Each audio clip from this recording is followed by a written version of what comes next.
안녕하세요. 안녕하세요.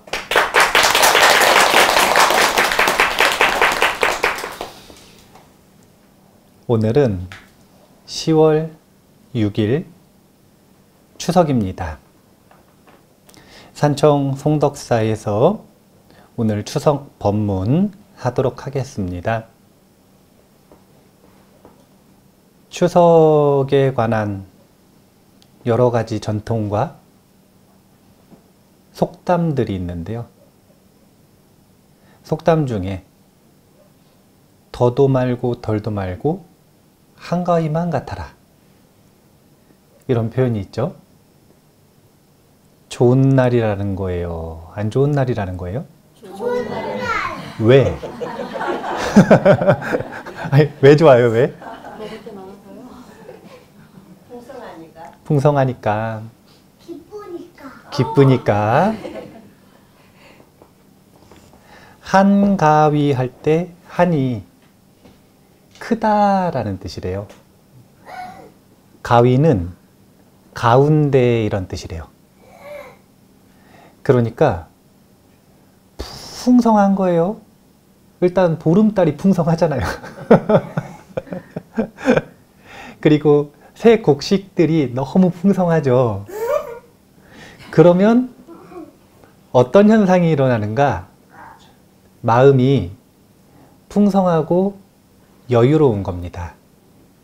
더도 말고 덜도 말고 한가위만 같아라 라고 하는 것이 이렇게 매일매일이, 1년 중에 매일매일이 당연히 곡식과 재물도 마찬가지지만 중요한 것은 마음이 여유롭고 풍성하면 좋겠다 라는 의미일 건데요.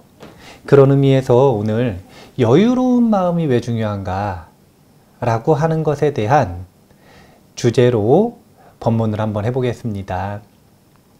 인연담 하나를 좀 자세히 살펴볼 건데요. 법구경 136번 개성의 인연담이거든요. 제가 먼저 개성 읽어 볼게요. 어리석은 자는 악행을 하면서도 그것이 나쁜 짓인 줄 모른다. 그러나 어느 날엔가 자신이 저지른 악행 때문에 불타는 괴로움을 당하리라. 저주 아닙니다. 알려주는 거예요. 어떻게 하면 벗어날 수 있는지. 부처님 당시에 목련존자하고 옆에 도반이 길을 걷고 있는데 목련존자가 뭘 봤냐면은 집채만한 거대한 구렁이가 온몸에 불이 붙어가지고 몸부림치고 있는데 머리에서 타오른 불길이 꼬리까지 번지고 꼬리에서 치솟은 불이 머리까지 번지고 옆구리에서 또 온몸으로 번지고 뭐냐면 악귀죠. 이 악귀를 보면서 빙긋이 미소를 지었어요. 그러니까 옆에 있던 도반이 이상한 거예요. 아니, 스님이 자비심이 넘치는 분인데 왜 불타는 악귀를 보고 미소를 짓나? 그래서 질문을 했더니 여기서는 말할 수 없으니 부처님 앞에 가서 다시 한번 질문을 하십시오. 그래서 부처님한테 가가지고 질문을 했습니다. 그러니까 부처님께서 이렇게 말씀하셨어요. 비구들이여, 내 제자는 하늘의 눈을 가졌도다. 내 제자, 목갈라나 존자죠. 천안이 아주 깊으시니까 나 또한 깨달음을 얻던 날 그 악귀를 보았지만 증인이 없어 사람들이 믿지 않을까 염려되어 말하지 않았느니라. 이제 목갈라나가 증인이 되었으니 내가 그 인연을 말해주리라 하고 이 악귀가 왜 고통을 받게 되었는지, 왜 불타는 괴로움을 당하게 되었는지 설명을 해주시거든요. 악귀라는 존재는 무엇을 특징으로 하냐면 탐욕을 특징으로 합니다. 그런데 탐욕을 부릴 때마다 몸이 어떻게 되냐면 불타버려요. 이상한 점 못 찾으세요? 뭐 다 이상하죠. 예. 다 이상한 존재죠. 그런데 이상한 점이 있어요. 그게 뭐냐면 탐욕과 불이 무슨 관계인가? 탐욕은 분노의 씨앗입니다. 탐욕이 뭐냐면요. 분노라는 불을 붙이는 땔감이에요. 땔감을 계속 넣어주니까 불이 붙을 수밖에 없는 거예요. 그래서 우리가 여유로운 마음이 없으면 탐욕스럽기 마련이고 그러면 화가 나기 마련입니다. 일단 아귀같이 안 살려면은 어떻게 해야 되냐면 풍성하고 여유로운 마음이 필요하다라고 하는 것 첫 번째로 기억을 하세요. 자, 전생담이 시작이 되는데 어떤 전생담이냐면요. 이거예요. 부처님, 석가모니 부처님 전에 계시던 부처님이 까사파 부처님인데 이 까사파 부처님이 이 처음 불사를 받았을 때의 일이에요. 그러니까 석가모니 부처님은 처음으로 큰 불사를 받은 게 누구에게 받은 거냐면 아나타 핀티카 장자에게 받았죠. 까사파 존자는 샹갈라나 존자라고 하는 이 샹갈라나 장자에게 받았는데 이 장자도 아나타 핀티카 장자하고 비슷해요. 땅을 사기 위해서 20만 평의 부지에 금을 깔았답니다. 그리고 그만큼의 비용을 들여가지고 아주 거대한 불사를 한 거예요. 그런데 이 한 도둑이 있는데 이 장자에게 원한이 있어서 이 원한을 갚기 위해서 뭘 하는 거냐면 첫 번째는 장자의 논에다가 7번 불을 지르고 그런데도 장자가 괴로워하지 않으니까 이번에는 장자가 소들을 모아놓은 곳이 있는데 소들의 다리를 7번을 자르고 그런데도 장자가 괴로워하지 않으니까 이번에는 장자의 집에다가 7번 불을 질렀어요.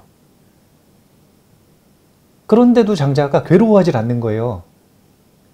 그래가지고 이제 이 지독한 복수의 맨 마지막 복수를 하는데 그게 뭐냐면 장자의 시종을 섭외했어. 그래서 뭐라고 물어봤냐면 장자가 제일 아끼는 게 무엇이냐. 마침 보니까 부처님한테 아주 위대한 불사를 했다는 거예요. 전 재산을 가지고. 그러면은 그 20만 평을 다 태울 수는 없으니까 그 중에 가장 아끼는 게 무엇이냐 그랬더니 간다꾸띠.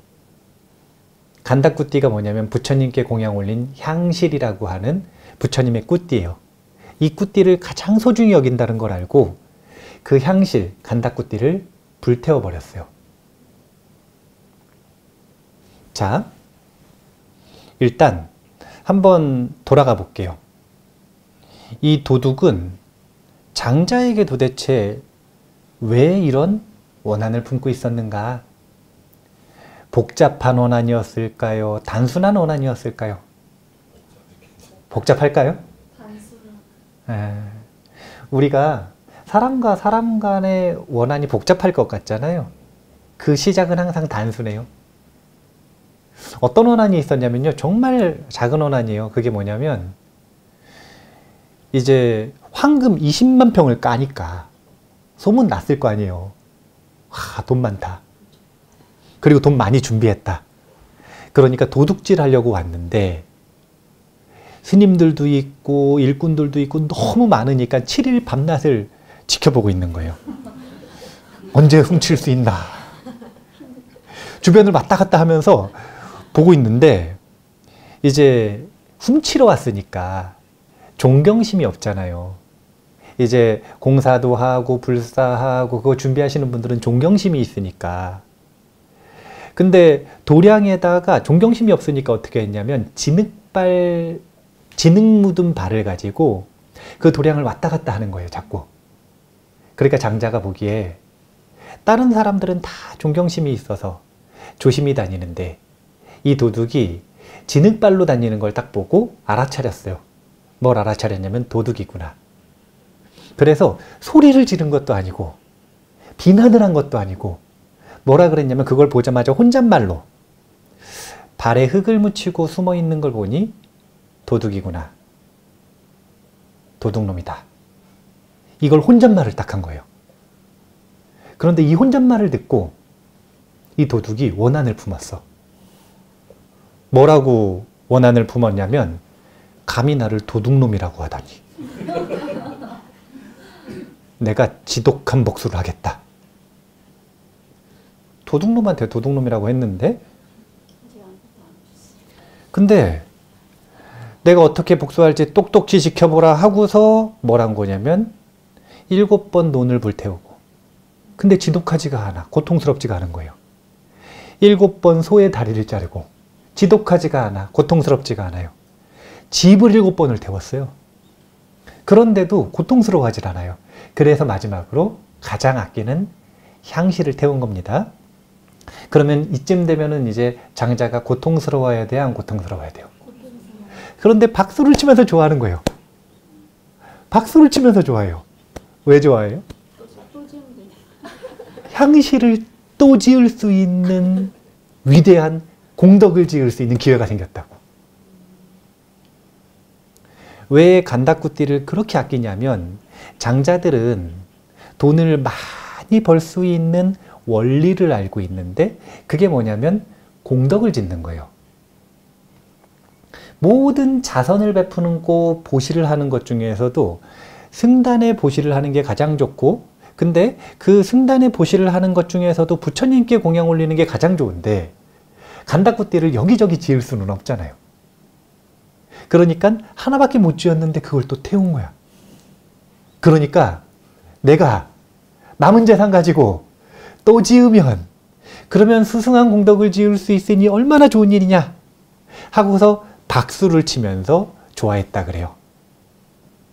그런데 이 도둑이 보기에 그 간다쿠띠를 지을 생각에 기뻐하는 모습을 보니까 마음이 불편해요? 편하네요?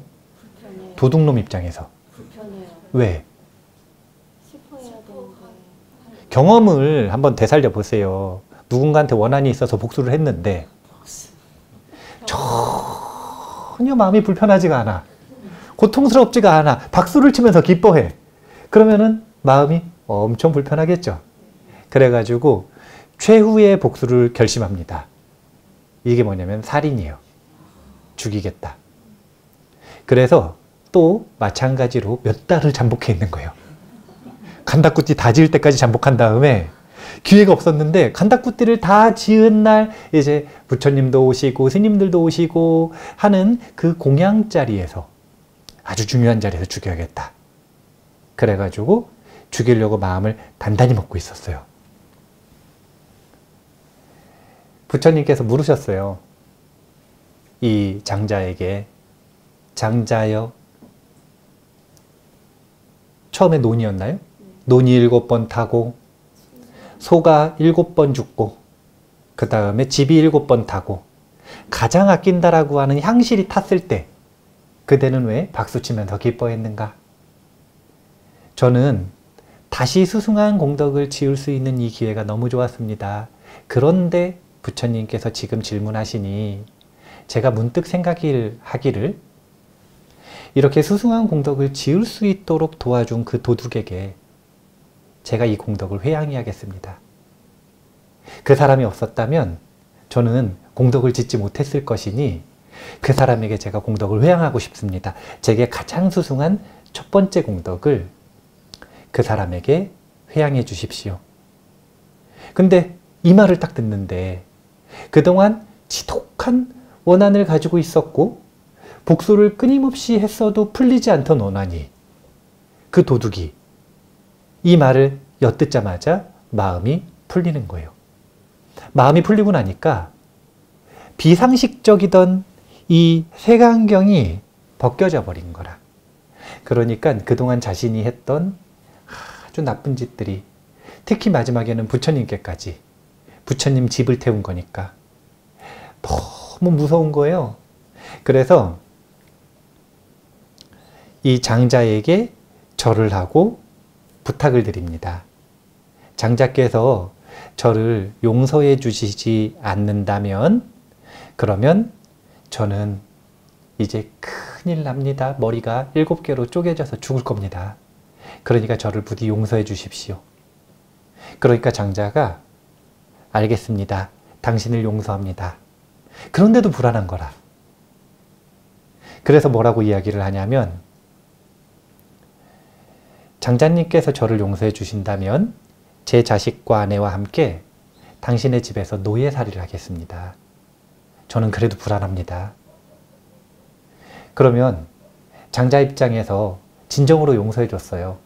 그러면 노예를 살려야 돼요? 안 살려야 돼요? 안 살려요. 안 살려야 되죠? 네. 그래서 풀어줬어. 자유롭게 살라고. 그 결과 어떻게 된 거냐면 그 생을 마치고 끊임없이 아귀의 과보를 받게 된 겁니다. 한 부처님이 새로 나오실 때까지. 자, 일단 여기서 한번 짚어볼 내용이 있는데 첫 번째는 원한은 의외로 작고 단순한 이유 때문에 생기는 경우들이 많다. 결국은 사실은 대부분이 다 뭐 때문이냐면 말 때문이에요. 말 때문. 그냥 말 한마디. 장자는 도둑에게 직접 비난하지도 않았어요. 그러니까 신구의 삼업을 가지고 구업을 가지고 악행을 저지른 것도 아니라 악구를 한 것도 아니에요. 그냥 혼잣말. 자기 혼잣말. 도둑이 있는지도 모르고. 그래서 우리가 이 삶의 여유를 가지고 한가위처럼 살려면 또 두 번째로 생각을 해봐야 되는 게 이거예요. 혼잣말도 조심해야 한다. 혼잣말도 조심해야 한다. 혼잣말도 조심해야 되는데 하물며 상대방이 있을 때 그 사람을 향해서 나쁜 말 하는 이 악구는 당연히 조심해야죠. 이 악구 한마디가 지독한 복수를 낳는 원한이 되는 것입니다. 한가위 날 우리 특히 조심해야 돼요. 1년 만에 한 번씩 또는 반년 만에 한 번씩 가족들 보잖아요. 요즘엔 3년에 한 번씩도 본다대요. 근데 보면은 꼭 한마디를 해. 꼭 한마디를 해요. 이 한마디가 보자마자 시작되는 분들이 있고 그래서 한마디가 10마디, 10마디가 100마디가 되는 분들이 있고 그게 아니라 처음에는 좋은 말로 시작하다가 중간에 꼭 한마디 하는 분들이 있어요. 또는 끝날 때 꼭 한마디 하는 분들이 있어. 절대 하면 안 되거든요. 혼잣말로라도 악구는 하지 않는다. 그래야 한가위 같은 좋은 마음이 유지될 수 있다.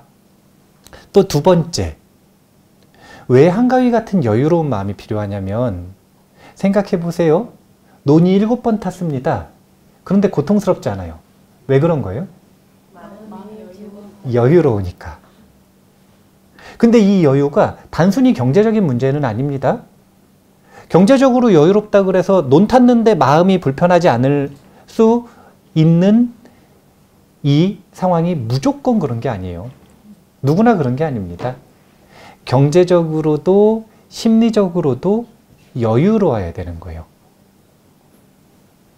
심지어 자신이 가장 아끼는 소유물, 특히 자신의 물건이 아니라 자신이 가장 존중하는 부처님의 집, 자신이 공양 올린, 가장 공들여서 공양 올린 향실, 간다꾸띠가 불타도 마음이 여유로울 수 있는 건 다른 것 때문이 아니라 여유로운 마음 때문이다.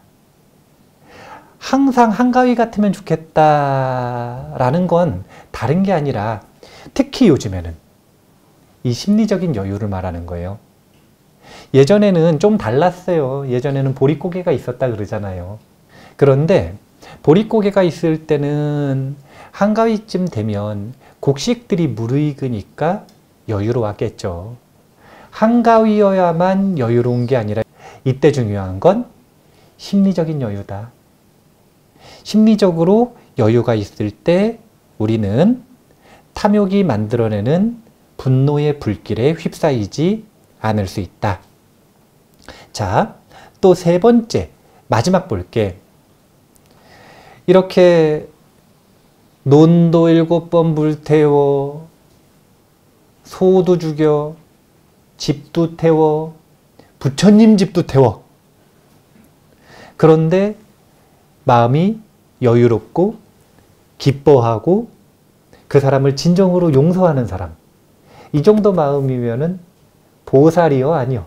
보살이에요. 그 정도 마음이면 보살인가요? 네. 네, 보살이죠. 그런데 제가 보기에는 이 장자가 보살의 교육을 조금 더 받아야 돼요. 왜냐면은 저 같았으면 어떻게 했냐면 이 노예가 되겠다는 사람들을 들였을 것 같아요. 집으로. 이 사람들은 노예를 자처했겠지만 노예로 살리지 않더라도 일단 집으로 들였을 것 같아요. 왜냐하면 우리는 입보살행론을 배웠잖아요. 입보살행론 1장 34절에 보면 이런 문장이 있습니다. 이렇게 발심하여 널리 보시하는 불자에 대해 만일 악의를 가진 행위를 한다면 악의를 가진 찰나의 수와 같은 겁동안 지옥에 떨어진다고 부처님은 설하셨나이다. 그러면 벌써 7번 태우고 향실 태우고 죽이겠다고 기다리는 그 기간 동안 찰나로 나누면 도대체 몇 겁이에요? 그 겁 동안 지금 보살에게 악의를 품은 것 때문에 지옥에 살아야 돼요. 이걸 구제해 줘야 되거든요. 구제해 주지 않으면 안 돼요. 그냥 자유롭게 살게 해준다고 그 사람이 갑자기 개과천선해서 착한 사람이 되고 선업을 짓는 게 아니잖아요. 지옥을 못 면한단 말이에요. 다행히도 1장 35절에 보면 또 반대로 만일 이렇게 보시하는 불자, 보살에게 선한 마음을 품는다면 반대로 가장 수승한 공덕이 될 것이다 라는 구절이 있거든요. 그래서 저 같으면 집에 들여놓고 자기 자신을 그리고 부처님을 향해 선업을 짓고 선한 마음을 일으키도록 모범을 보여주고 도와줬을 것 같아요. 그런 여유가 있어야 된다. 여유. 오늘 지금 여유라고 하는 것을 보거든요. 이 여유를 배워야 되는 건 다른 게 아니라 이 마음을 바꾸고 싶어서 그래요. 아귀는 이렇게 생각한답니다. 자신이 가지고 있는 소중한 것이 있을 때 이걸 저 사람에게 주면 나는 어떡하지? 그런데 보살은 똑같이 소중한 걸 남에게 줄 때 이렇게 생각한대요. 이것을 저 사람에게 주면 저 사람에게는 뭘 줘야 되지? 그래서 아귀도 항상 걱정하고 보살도 걱정을 해요. 아귀는 이제 내 거 없을까 봐 걱정하는 거고 보살은 다른 사람에게도 주고 싶은데 어떻게 하면 또 줄 수 있을지 걱정한답니다. 우리가 보살의 셈법을 배울 필요가 있어요. 보살은 항상 내가 가지기 위해서 계산하고 셈을 하는 게 아니라 어떻게 하면 더 잘 나눠줄까? 어떻게 하면 더 세상에 이익되게 할까? 어떻게 하면 더 줄 수 있을까? 이것을 가지고 항상 계산하고 셈법을 쓴다고 합니다. 그 마음의 근본은 여유다. 오늘 아귀 이야기, 간다꾸띠 태운 도둑 이야기를 가지고 마음의 여유가 얼마나 중요한지에 대해서 공부했거든요. 복습해보면 이런 스토리였어요. 일단 첫 번째, 아귀는 탐욕에 불이 붙어 있는 존재라고 하는 것 제가 얘기했죠. 두 번째, 왜 이 아귀가 됐냐면 원한이 있었는데 혼잣말도 조심해야 된다라고 이야기했습니다. 특히 오늘 제가 보기엔 이게 중요해요. 왜냐면 가족 만나시잖아요. 혼잣말로 하시는 분들이 있어. 그리고 혼잣말처럼 말해놓고 혼잣말한 건데 왜 그래? 그러는 분들이 있어요 또. 당연히 대놓고 말하면 안 되고 혼잣말도 조심해야 가족과 원한을 맺지 않고 좋은 한가위가 될 수 있다. 이것도 기억해 주시고, 그 다음에 이 장자의 마음이 주기 위한 마음이었잖아요. 가진 것을 뺏기지 않기 위한 마음이 아니라 주기 위한 마음. 이게 여유로운 마음의 본질이라는 것. 그리고 마지막으로 우리가 항상 이 한가위 같은 마음, 여유로운 마음으로 살아가기 위해서는 사실은 육체적으로, 심리적으로, 그리고 경제적으로도 여유로울 필요가 있다는 것. 이 다방면으로 자신의 삶을 여유롭게 만들기 위해 1년 동안 자신을 갈고 닦는 훈련이 좀 필요하다는 것. 그렇게 했을 때 우리가 보살의 마음, 보살의 마음으로 사람들을 대하고 자신의 삶을 여유롭고 즐겁게 만들 수 있다는 것, 이것을 기억하시면 좋겠습니다. 항상 추석과 같이 여유로운 마음으로 살아가셨으면 좋겠다 라고 결론을 짓고 오늘 법구경 개송 한 번 더 읽고 마무리하도록 하겠습니다. 어리석은 자는 악행을 하면서도 그것이 나쁜 짓인 줄 모른다. 그러나 어느 날엔가 자신이 저지른 악행 때문에 불타는 괴로움을 당하리라. 불타는 괴로움이 오늘 추석날 생기지 않게 혼잣말도 꼭 조심하시기 바랍니다. 자, 그러면 항상 여유로운 마음으로 살아가세요. 감사합니다.